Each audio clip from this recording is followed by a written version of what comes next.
Hello mga langga, we're here at Banban, Bugos City, Cebu.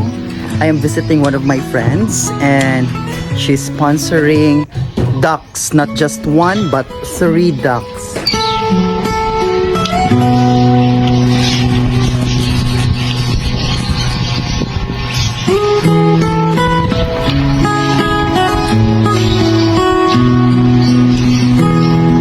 Magluluto kami ng patutin. Pero sa ngayon ay hindi bibi o pato ang ating gagamitin sa pagluluto ng patutin, kung hindi itik.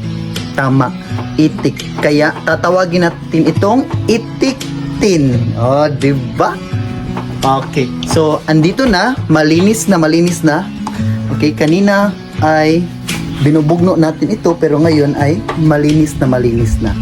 So, abangan mamaya ang ating paraan ng pagluluto ng itik.